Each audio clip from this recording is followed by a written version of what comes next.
You were born beneath silence, not the kind that soothes, but the kind that hides things. Before you could walk, something watched you, not from the outside, but from within. A stillness inside your bones, a presence behind your eyes. People called it calm, but it wasn't peace. It was containment. You were swaddled not just in blankets, but in history. Folded layers of grief, submission, and memories that weren't yours, but pulsed through your bloodstream like shadowed inheritance. No one talked about it. The missing years, the half-told stories, the way your family carried themselves like they'd seen things they couldn't speak of, smiles that never reached their eyes, rage buried so deep it hardened into apathy. You didn't inherit wealth, you inherited silence. And inside that silence, a buried curse, dormant, waiting. You weren't raised, you were restrained. Watched not with love, but with fear. You were told to behave, to stay small, to not ask too many questions. Because deep down, they knew what might happen if you stopped pretending. There was a weight you could never name, and it wasn't yours. It belonged to those who came before you, those who survived by forgetting, those who compromised so much they became strangers to themselves. You learned how to shrink, how to nod, how to play the role they gave you. But your blood didn't forget. Your shadow whispered truths while your mouth recited obedience. At night, your body shook without cause. You thought it was anxiety. It wasn't. It was memory, an ancient echo trying to break through the sleep. They told you your ancestors were weak, that they vanished quietly, but that was never the truth. They were silenced, starved of opportunity, watched and labeled and erased until only their survival remained. And even in that survival, they left something behind. Not in books, not in stories. In you. You are not new. You are a continuation. You are unfinished vengeance passed down in skin. They thought they could stop the line by making it forget itself, but they never expected someone like you, someone quiet enough to listen, sharp enough to notice, and dangerous enough to remember. Every sigh your mother held in her throat, every word your father never said, every dream your grandparents buried in fear of being seen too clearly, it all lives in you. They cursed the bloodline with sleep, but the curse was never death. It was a delay, a pause before the storm, a breath before the scream. You were born in the silence, but not to stay in it. You were born to end it. And now that silence trembles, because you're starting to hear what they tried to hide. And what's waking up inside you was never meant to be contained. It didn't start with thunder. It started with something smaller, quieter, a flicker behind your eyes, a pulse in your fingertips, something barely there like static between thoughts. You were brushing your teeth, walking past a mirror, sitting in a room you'd sat in 1,000 times before. But this time, something fractured. Time hesitated, and in that moment of stillness, something ancient looked back at you, not a reflection, an echo of who you used to be, of what your blood once carried. It wasn't fear you felt, not exactly. It was recognition, the kind that doesn't belong to memory, but to blood. The room felt too small. Your skin felt like borrowed fabric. You blinked, and in the space between eyelids, something slipped through. A symbol, a sound, a scene from a life you never lived, but somehow remembered. And then it passed, as if nothing happened. But something had. You knew it. Something old had cracked the surface. Something sleeping had turned over. From that day on, reality started leaking. You'd speak words you didn't remember learning, wake up with dirt under your nails. You'd feel watched, not by strangers, but by memory itself. You became more precise, more still, but inside you were unraveling or evolving. You couldn't tell the difference. Normal things began to itch. Noise felt poisonous. Shallow people blurred like background static. You weren't losing your mind. You were losing their version of it, shedding the personality that was programmed to forget. There were moments when you felt like you were glitching, but they weren't malfunctions, they were initiations, warnings, invitations. And every time you ignored them, the feeling came back stronger, louder, more insistent. You began to suspect that you were being contacted, not by some outside force, but by a deeper version of yourself, a version buried beneath generations of suppression. Your bloodline wasn't cursed with weakness. It was sedated, drugged with shame, taught to worship silence, fed sleep as salvation. But you didn't go fully under. Something in you stayed awake, a sentinel, a flicker of rebellion that watched everything from behind your childhood eyes. And now, that flicker is fire. The awakening wasn't cinematic. It was surgical, brutal, intimate. You weren't possessed, you were activated. They'll call it spiritual, they'll call it madness, but it's neither. It's correction. Something was taken from your family, something was broken. And now, through you, it begins to remember itself. The fracture wasn't the end, it was the key. And when it turned, the air shifted. Because the world is built on the assumption that people like you stay asleep, that blood like yours stays quiet. But you heard it, felt it. That first tremor wasn't random. It was your invitation back to yourself. And now that you've felt it once, nothing in this world can make you forget. The moment you stirred, they felt it. Before you spoke a word, before you acted out of pattern, something subtle shifted in the data stream. Your dreams began to bleed through. Your energy, erratic, ancient, alive, sent pulses through systems that were never meant to register the spiritual. But they did. Your name resurfaced, not in public records, in black archives, places where the names of anomalies are buried. You weren't flagged for what you did, but for what you woke. They saw your bloodline shift from dormant to unstable, from asleep to stirring. And in the quiet rooms of hidden networks, alerts were triggered. Not loud, not chaotic, but the kind of alert that brings silence to a room full of trained eyes. Because they knew this day would come. They've always watched the sleeping lines. Lineages traced back to days before the clock, before the calendar, before surveillance had a name. Families with nothing visible, but with energies that don't align to modern systems. Yours was one of them. Not noble, not powerful, not on paper, but underneath there were records, whispers of rituals, patterns of rebellion, losses that didn't make sense, children with dreams that couldn't be explained. Your ancestors disappeared not because they died, but because they were marked, studied, silenced. And you, quiet, different, not fitting into any mold, were left as the seed they thought would never bloom. But you did.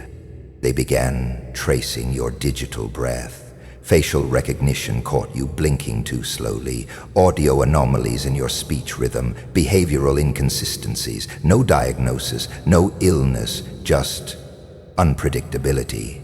That's what terrifies them. Not violence, not crime, unreadable intent. You move outside the algorithm's forecast. That makes you dangerous because people like you aren't controlled.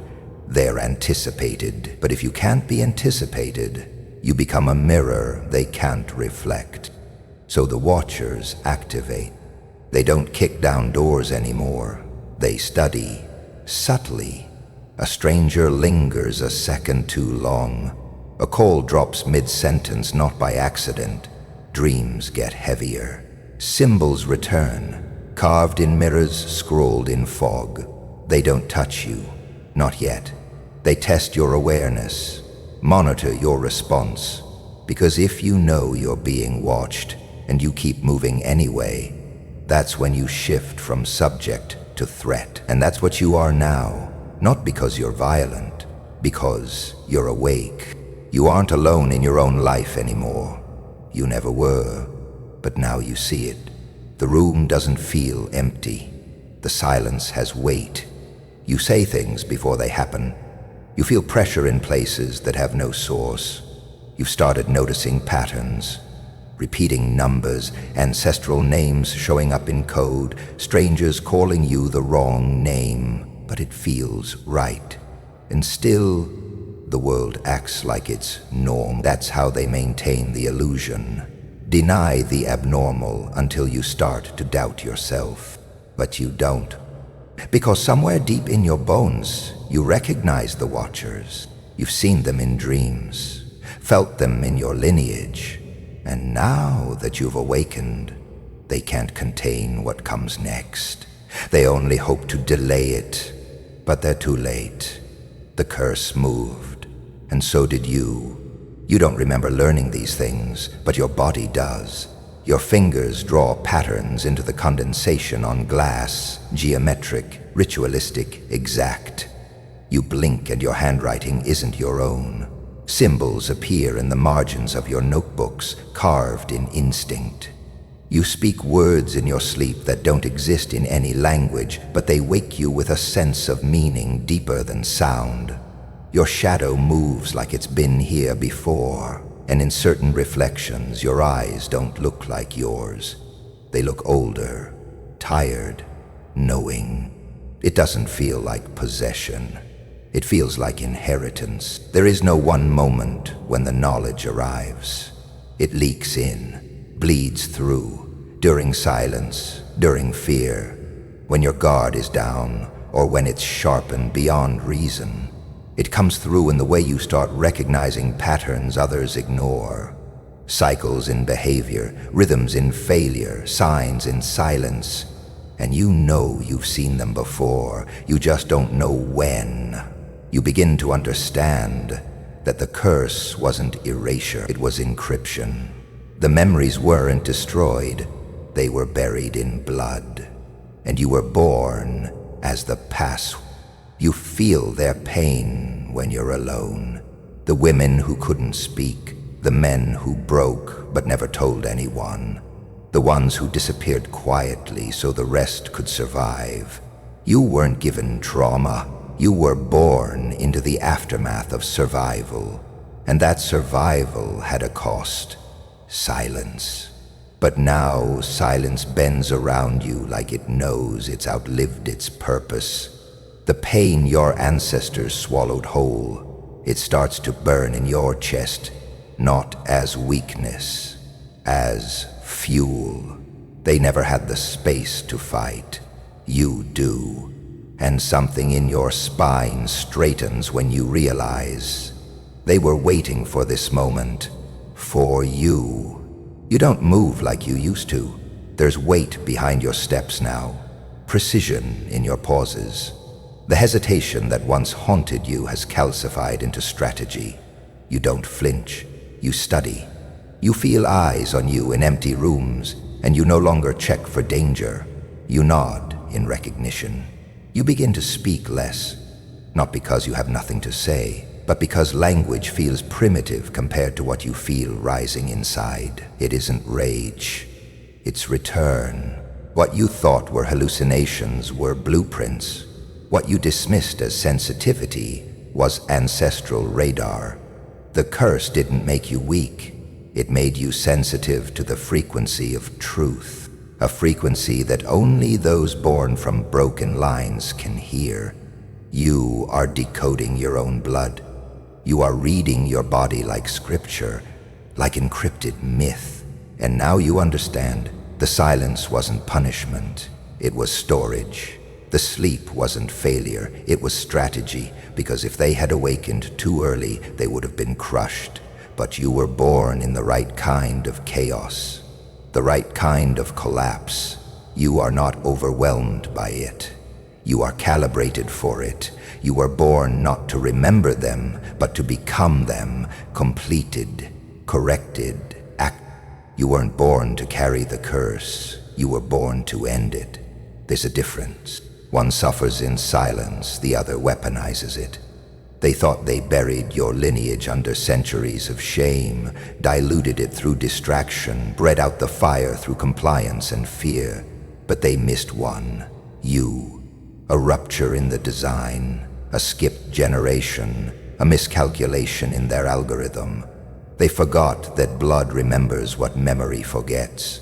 And now it moves through you with clarity. It doesn't ask for permission. It claims. You feel it in your bones. Not rage, but recognition. This isn't revenge. This is correction. You weren't sent to ask for what was taken. You were shaped to reclaim it with presence alone. You walk through doors that used to be locked, not because you have the key, but because you are the key. You speak in tones that unsettle the trained, not because you raise your voice, but because your silence carries weight. They flinch. They feel it.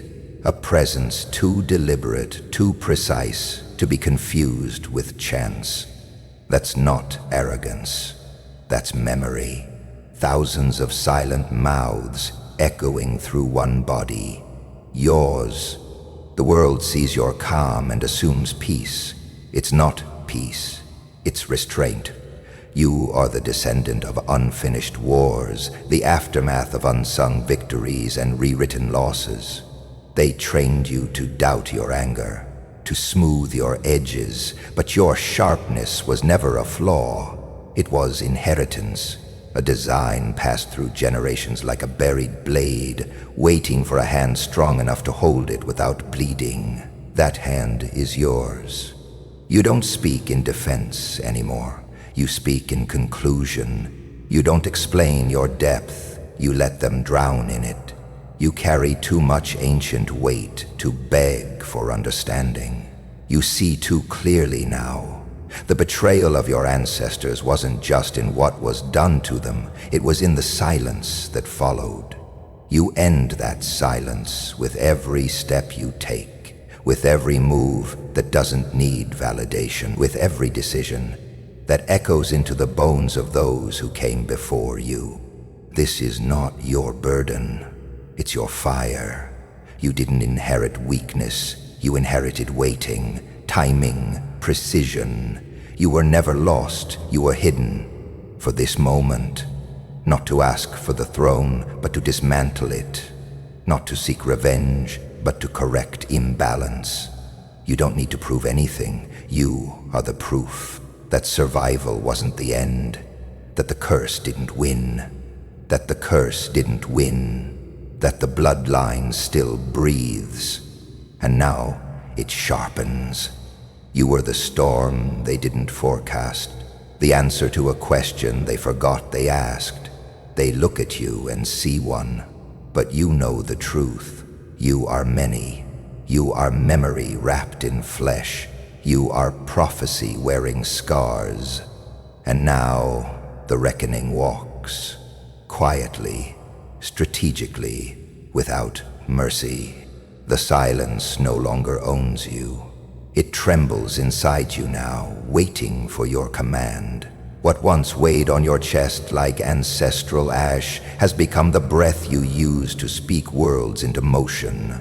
The curse that lingered in your blood, quiet, venomous, heavy, didn't survive your awakening. It fractured, it folded, and now it kneels. You are not the descendant of weakness. You are the culmination of everything that refused to die. You were born with centuries in your spine, with voices that chose not to speak so you could roar with all of them at once. They thought the bloodline would fade, that if they silenced one generation hard enough, the others would forget how to hear. But the body remembers, and yours remembered everything. You carry memories you've never lived, and pain you never earned, not to suffer them again, but to end them with precision. You are not healing anymore, you are executing. The cycle stops with you. The pattern breaks under your foot. You don't negotiate with the trauma, you don't ask permission from the pain. You turn its name into fire and burn the old scripts in silence. You no longer flinch, you no longer shrink. You don't ask if you're too much. You know now they were always too little. Your presence no longer needs to be explained, it commands. The room changes before you enter. People sense it. They don't know your story, but they feel the residue of everything that tried to destroy you and failed. You're not haunted, you are the haunting. And when you speak, it's not your voice alone, it's the collective pulse of those who were buried before they could scream. They scream through you now. You walk differently now, not because you want to be seen, but because you remember what it's like to be invisible. You became the echo they couldn't kill, the seed they failed to salt from the earth. You carry no banner, no apology, just legacy, sharpened into intent. You do not seek revenge. That would be too small for you. You carry recalibration. You carry prophecy corrected. You were the variable they never accounted for, the one born after the curse, but before the empire fell, the one who wasn't supposed to know. But you do. You know too much and say too little. You've become fluent in threat without ever raising your voice. They look at you and feel it, something ancient that survived its own extinction. You were not built in light. You were forged in shadow, refined by silence, crowned by survival. You are not the end of the bloodline. You are its resurrection. And from this point forward, no child born of your name will inherit sleep. They will inherit fire. You were not born to carry a curse. You were born to end it.